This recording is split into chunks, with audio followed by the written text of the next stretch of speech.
David quickly determines in verse 18 that Joab is behind all this. Verse 18, then the king answered and said to the woman, please do not hide anything from me that I'm about to ask you. And the woman said, let my lord the king please speak. So the king said, is the hand of Joab with you in all this? See, David can see through this. David's not stupid. David can see all this, can see what's going on here. And he figures out very quickly that Joab is behind this, because apparently there is some suggestion here. Then some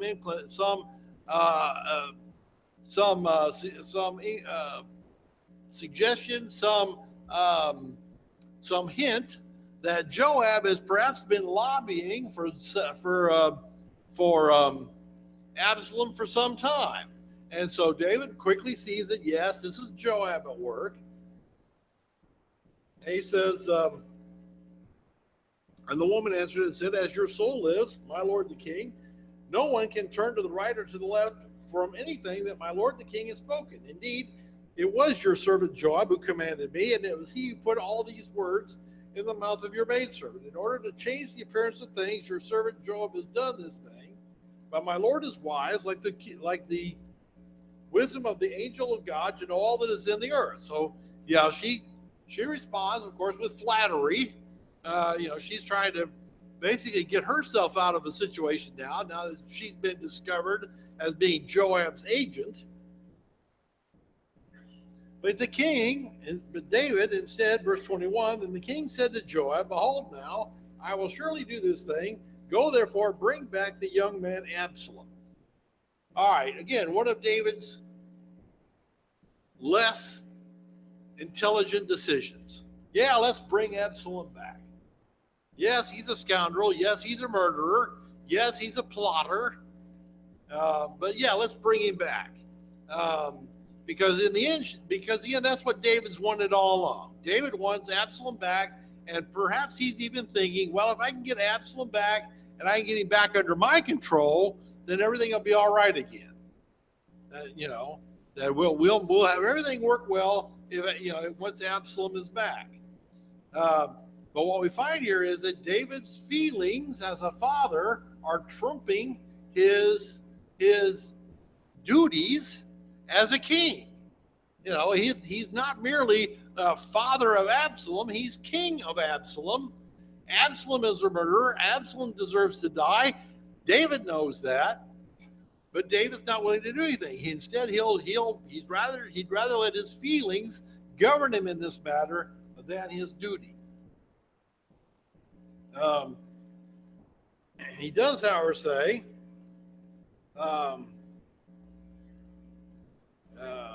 verse 22, Joab fell on his face, prostrated himself, and blessed the king. Then Joab said, today your servant knows that I found favor in your sight, O my lord the king, in that the king has performed the request of his servant. So Joab arose and went to Geshur and brought Absalom to Jerusalem. However, the king said, let him turn to his own house and let him not see my face. So Absalom turned to his own house and did not see the king's face. Interesting plan here. David's willing to let him come back into Jerusalem, but David's not willing to meet with him. David's not willing to confront him. David's not willing to even speak to him. Well, again, we think about family situations that arise up. How many times have we seen family situations where there's some kind of a squawk, there's some kind of an episode that's come about, and well, we're going to let this person come back, but we're not going to speak to him. We're not going to speak to this person who's a member of the family. And that's what David does. David's going to just basically express his displeasure with Absalom, not by punishing him as he ought to be punished, but rather, I'll just not talk, I'll just ignore him. I'll just ignore him. That'll be punishment enough. At least according to David, that's how David sees it. Yes, that'll be punishment enough. I'll just ignore him and just ignore the situation. And again, situations like this that get ignored never get better. They never get better. In fact, they get worse. They deteriorate.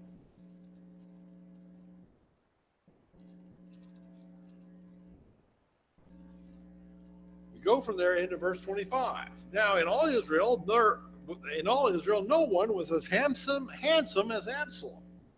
so highly praised from the sole of his foot to the crown of his head, there was no defect in him. He was a prime specimen, a fine figure of a man. It says, and every year, and when he cut the hair of his head, and it was at the end of every year that he cut it, for it was heavy on him. So he cut it. He weighed the hair of his head at 200 shekels by the king's weight. And to Absalom there were born 3 sons, and one daughter whose name was Tamar. She was a woman of beautiful appearance. And so here is Absalom. Absalom is raising a family. He's got 3 sons and at least 1 daughter. And again, by all appearances on the outside, an attractive family. Here's a very handsome, robust, virile man and his beautiful family. And, what a delight to have around. Well, not exactly. Here's Absalom, again, what a specimen. It says the weight, they cut his hair once a year, got his annual haircut. And his annual haircut yielded something like somewhere between 3.5 and 5 pounds of hair. That's a fair amount of hair. So he must have been a fairly, a fairly robust guy to have that much hair on his head. He's allowed to live there in Jerusalem. And it has this beautiful family. And from all outward appearances, would appear to be a very good person to be around. But obviously, what he looks like is no reflection of what he actually is. Verse 28. Now Absalom lived 2 full years in Jerusalem and did not see the king's face. He's gone 2 years without saying a word to his son, without even allowing his son to come into his presence. David's just going to, all right, you want to live in Jerusalem, you can live in Jerusalem, but I'm cutting you off. I'm not going to have any contact with you. Then Absalom sent for Joab to send him to the king, but he would not come to him. He sent him a second time, but he would not come. So now Absalom's trying to reach out to Joab, thinking, well, maybe I can get to the king through Joab. And we find that, no, can't get the king. Joab's not paying any attention. Nobody's paying attention to Absalom. For Absalom, this is intolerable. This is sort of, this is practically worse than death for Absalom.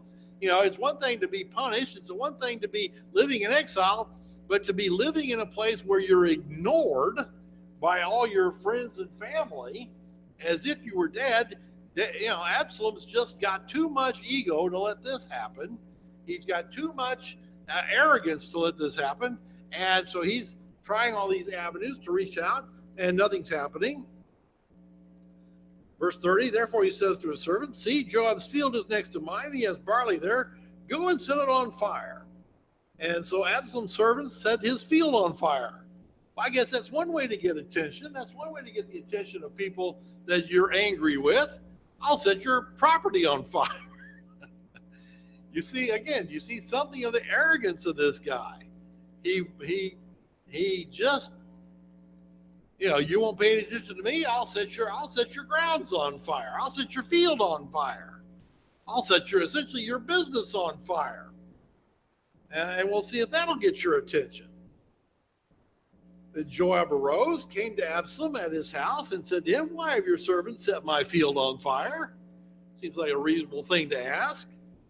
Absalom answered Joab, behold, I sent for you, saying, come here, that I may send you to the king to say, why have I come from Geshur? It would be better for me to still be there. Now, therefore, let me see the king's face, and if there is iniquity in me, let him put me to death. There is a lot of information in this verse. A lot of interesting information about the attitude, the opinion, the mindset of Absalom. Okay? Notice what he says here. He says, I sent for you. I want you to take me to the king. You're not paying attention to me. I want you to take me to the king. No, he says, why should I have come from Geshur? He was in exile for those 2 years or 3 years in Geshur. Why have you brought me here?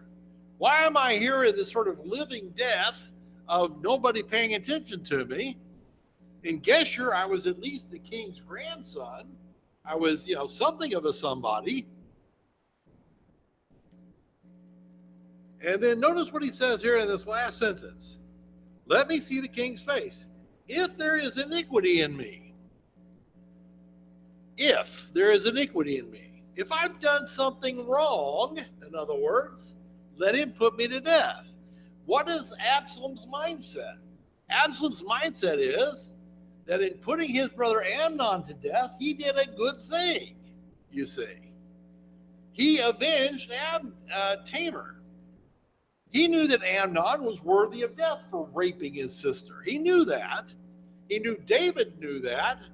He knew David wasn't doing anything about it. And so Absalom decides vigilante justice is the only thing I got. I'm going to have to put him to death myself, you see. I'm not going to work through the existing legal system because the existing legal system's not doing what I want it to do. I'm just going to have to put him to death myself. And I did. And was that wrong? Basically that's the attitude that Absalom has. He deserved to die. I killed him.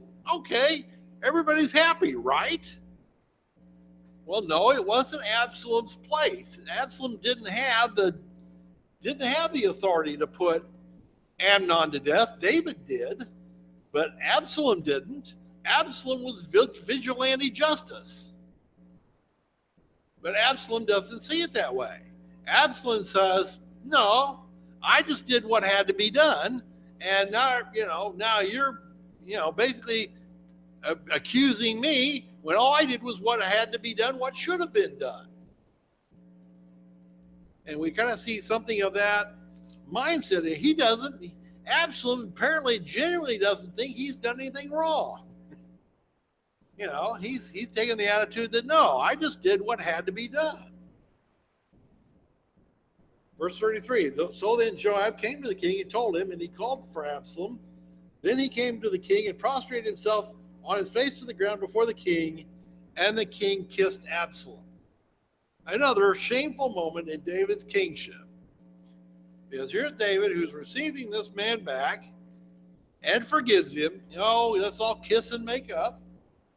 And everything will be back the way it was. Well, David still hasn't dealt with the situation. David still doesn't have a grip on what's going on in his own family. And so what we find here is that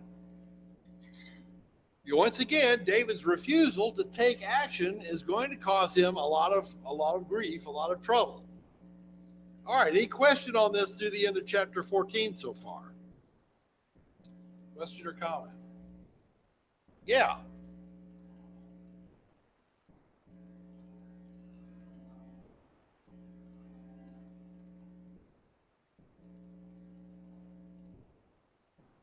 Yes. Yeah.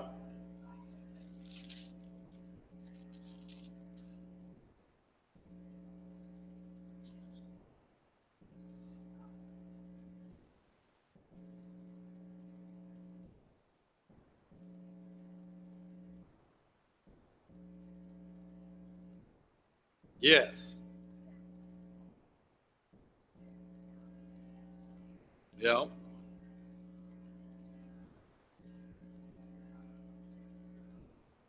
Yes. Yeah.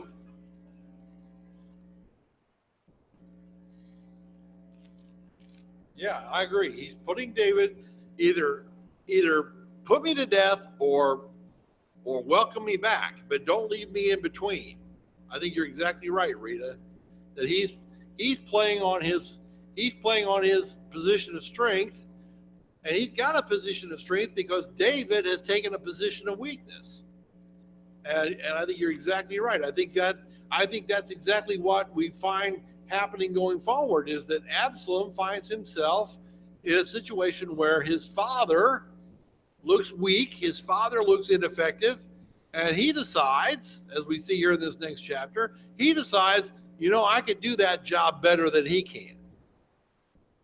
And that's exactly what he does. He starts to move that direction. Well, if you're going to be weak and ineffective, I'm not going to be, and I'll just take over. I'll just take over, Dad, and that'll be the end of that. And I think you're exactly right. David takes on this position of weakness. That gives Absalom the opportunity to grab the position of strength, and I think you're exactly right. He begins to leverage that to his advantage. Yeah.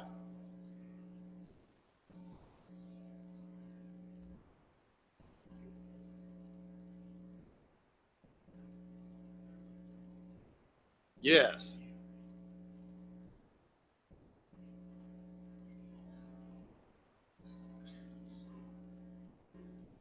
Yeah.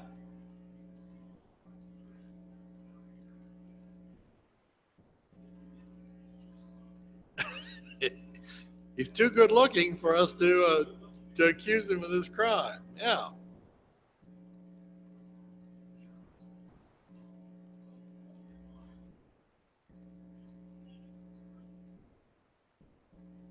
Mhm.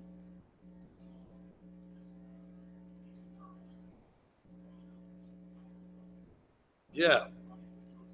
Yeah. Essentially, I am. Yeah. I am. I can do whatever I want because I'm the king's son. I can do whatever I want because people love me.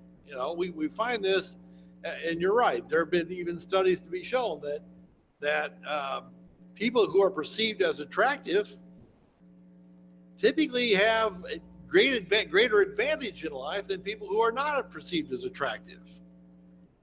Um, and it certainly is true in Absalom's case that he's going to use his essentially use his attractiveness uh, to um, to try and overthrow his father.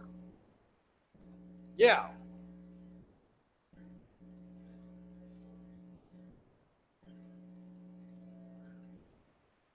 Oh, of course it is. Yeah. Yeah, I think it's a natural thing for David want to, in whatever way he can, protect his family. And he's already lost the one son, and certainly doesn't want to lose the other. That's that whole story of the woman from Tekoa. That was her whole angle there, was essentially playing on David's emotions. Hey, you've already lost one son. Do you want to lose another one? John, do you have a comment? Yeah. Yeah, we saw that in Eli back in First Samuel, the very beginning of First Samuel. Here were Eli's sons, Hophni and Phinehas. Remember that, who were corrupting the sacrifice and uh, committing other sins. And Eli confronted them, but wouldn't do anything to them. And we see that sometimes that can be a very hard thing if you've got that duty that you've got to confront your son, your daughter on some issue. That can be a hard thing to do. We know that.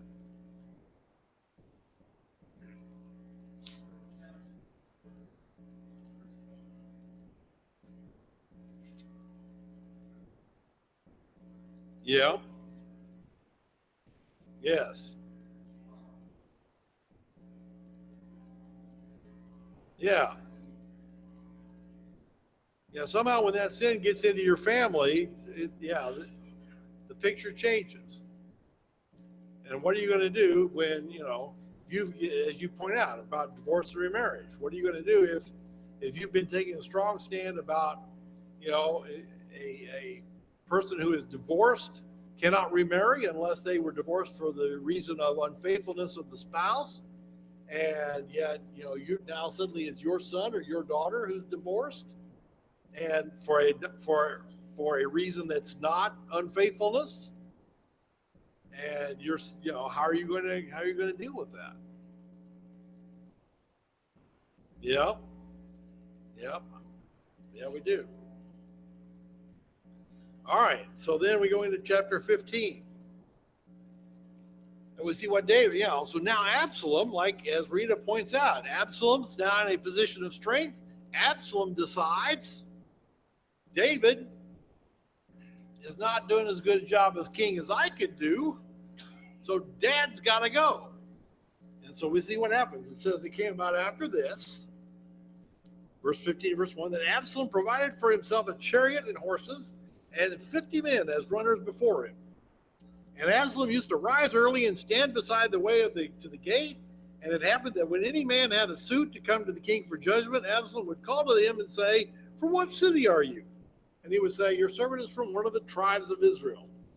Then Absalom would say to him, "See, your claims are good and right, but no one listens to you on the part of the king." Moreover, Absalom would say, "Oh, that someone would appoint me judge in the land. Then every man who has a suit or cause could come to me, and I would give him justice." And it happened that when a man came near to prostrate himself before him, that he would put out his hand and take hold of him and kiss him.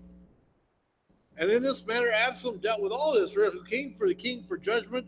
So Absalom stole away the hearts of the men of Israel. We see Absalom's conspiracy here. Absalom starts his campaign to seize the throne. First thing he does, he's got to put on a show. He's got to put on a show that, hey, I'm a fairly important guy. And what does an important guy need? An important guy needs some really good wheels, some really cool wheels, and I'm going to need a lot of retinue. I'm going to need some guys hanging around me, bodyguards and other guys, probably all dressed up in good-looking clothes, so that they see that I'm a man of position and power and strength. Samuel had warned about this. Samuel had warned back in Samuel the 9th chapter, 1 Samuel the 9th chapter.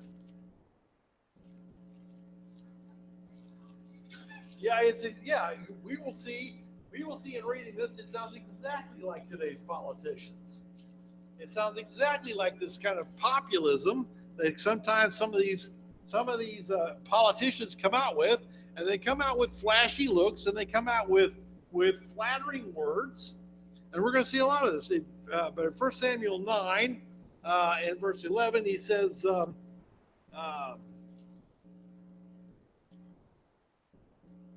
apparently written down the wrong verse.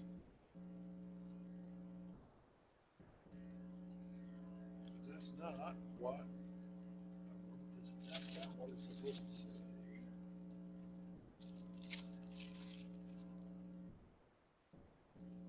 No. 8 in verse 11. Typo. 1 Samuel 8 in verse 11. Back in verse 10. So Samuel spoke all the words of the Lord to the people who had asked him for a king. And he said, "This will be the procedure of the king who will reign over you. He will take your sons and place them for himself in his chariots and among his horsemen, and they will run before his chariots." So Samuel had warned them about that. Some years before, Samuel warned them, here's what's going to happen if you get a king. And yet, sure enough, here's what Absalom is doing. He's hiring their young men to run before him. He's got to have his sharp-looking retinue, his sharp-looking entrance. He's got to make a big, flashy entrance. He's got to be, and as Ruth says, it's exactly like politicians today. We got to make a flashy entrance. We got to put on a big show. He openly criticized his father's administration. There's nobody there that'll listen to you. That's what he's telling these people. See, there's nobody there who's going to pay any attention to you. Nobody's going to listen to you. Yeah, he probably had Beyonce appear. Might have had Beyonce. Might have had Madonna up on the stage with him or somebody like that. Or some other celebrity. He's got his populist methods. Notice how he does. They come there and they're going to bow down to him. Oh, no, you don't bow down to me. I'm just one of the guys. I'm just an ordinary person like you are. No, let's just shake hands, mano a mano, and let's shake hands and be good buds.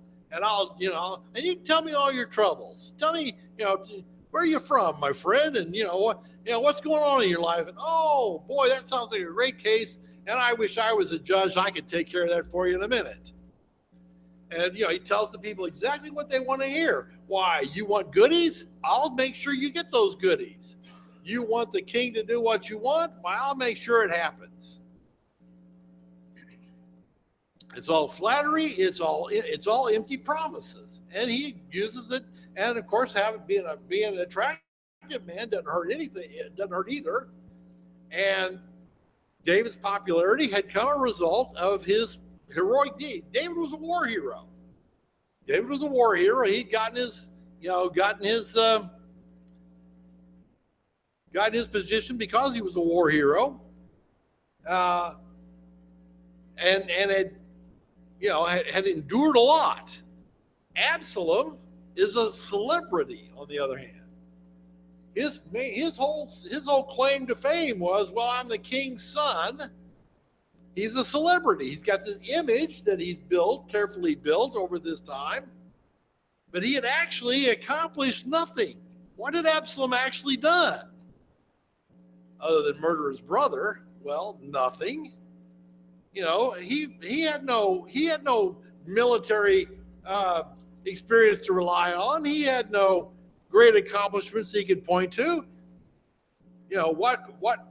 What's his ground for being ruler? I'm the king's son. It was all based on celebrity. Yeah, God had appointed David a king. And Absalom would have known that. David, he ought to have known, yes, God, sent Samuel. Samuel anointed David as king. David is God's anointed. Did anybody anoint Absalom? No. God never pointed to Absalom and said, he's next. No, it never happened. Absalom just jumped in and decided that's the way it's going to be. Yeah, he would have been the heir apparent. He would have been the next in line.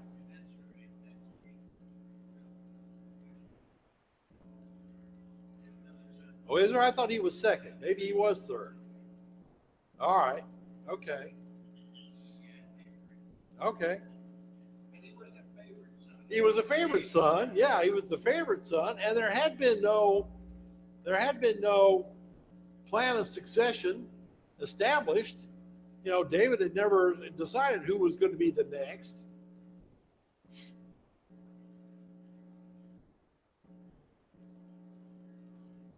Yes.